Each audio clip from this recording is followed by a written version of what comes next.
Hello ladies and gentlemen, this is Malikicowtipper bringing you another game of StarCraft 2. Tonight my opponent will be MasDack, and I'm going to jump right into this replay, and I'm going to do something I don't usually do. I'm going to spoil it. This is the game that brought me up from Platinum to Diamond. I figured it was basically obligatory that I cast this game, just because of the sheer awesomeness that I'm now in Diamond League, so that makes me very, very happy, and if you guys have been following me, thank you for your continued support.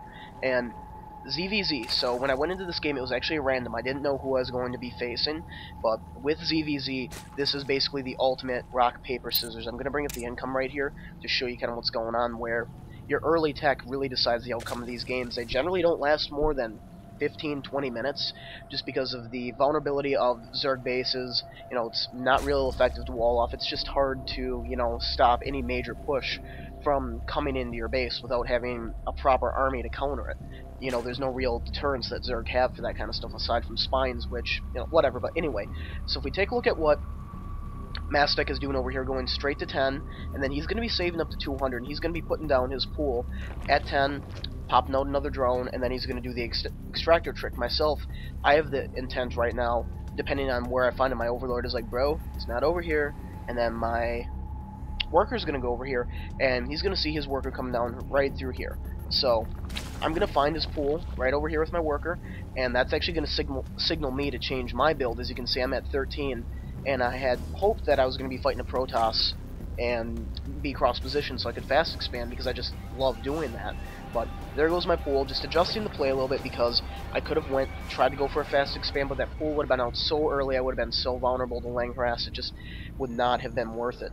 But now, it's going to come down to our early game tech. We're both going for spawning pools, and what you can do is if you go for a spawning pool and you get a gas right away, a real good strategy for ZvZ is to get a Bangling nest, and, you know, before they can get a decent number of troops, or if they mass Zerglings, it's even better, blow them all straight to hell, because Banglings are great against Zerglings, but they're horrible against Roaches. So, Roaches you can get deployed before Banglings, and you can generally deploy almost as many Roaches as you can Banglings, just due to the fact that they have the same gas requirement, and it only takes about 4 or 5 Roaches to effectively wall off your ramp right here, especially if you squeeze them in there, and you can throw Banglings at that all day long, and you're just wasting gas. You can blow it up, but it's just not cost effective. So I'm going for a late gas, which means that if I tech the Banglings now, it's going to be completely worthless, because by the time I would even have them out on the field, he'll more than likely already have Roaches out. And if we see right here, he's actually going for a Roach Warren, so my instincts proved to be correct on that one.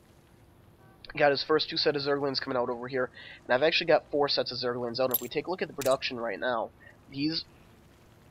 I'm making 4 more units of Zerglings, and he's making 2 right there, and we both have a queen underway, or at least I should say I have a queen underway. For him, he already has his queen out in the field, and the reason why I'm deploying all these Zerglings is, when I saw that fast expansion, it's a little bit of a panic, because I just wanted to make sure that if he pushed in, I would have, you know, the right stuff to get in there and take him out. So right there, that's going to be enough to send those 2 going away. But the question is, what am I going to do as far as this is concerned now?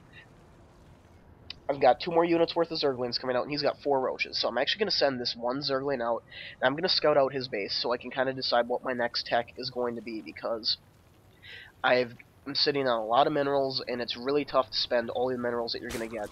And at that point, I decide I'm going to go for a fast expand. You know, I'm going to put this down, and I'm just going to deal with the fact that, you know, I might have to defend it.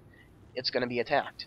But if I can get it up, like right here, there's 4 Roaches, there's a queen, and I run this Zergling around, and I notice that I'm not going for lair. All we've got up is a Roach Warren and a spawning pool. So that means he's going to be going heavy Roaches, and there we go, the wall off, or, you know, basically a wall off right there. So the Banglings would have been a really bad idea.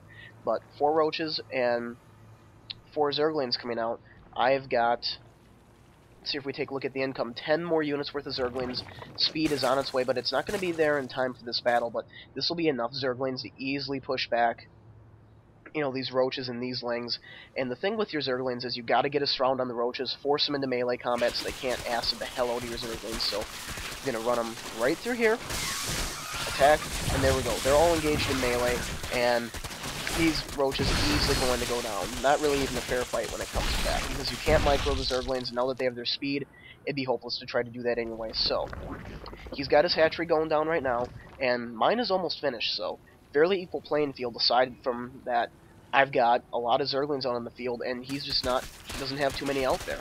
So, you check it out right here. He's going to end up having to cancel that hatchery. And if we go up here, he's got 4 Zerglings coming out, and then he's got a queen right there. So what's going to happen right here is he uses his workers to attack. I'm going to be able to drop all of his workers. I'm going to be able to drop his queen. That spine's going to go up, and that's basically going to end the game, you know, right there.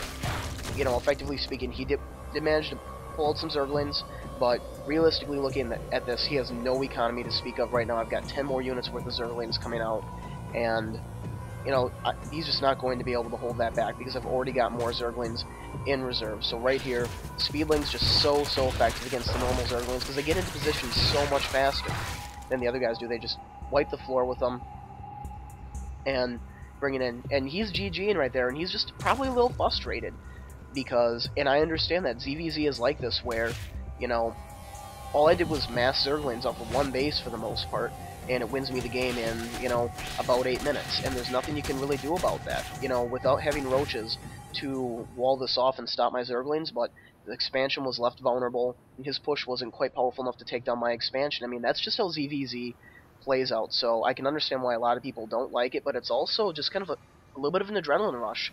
And, you know, the games are kind of fast, they're exciting, and they can be pretty dynamic.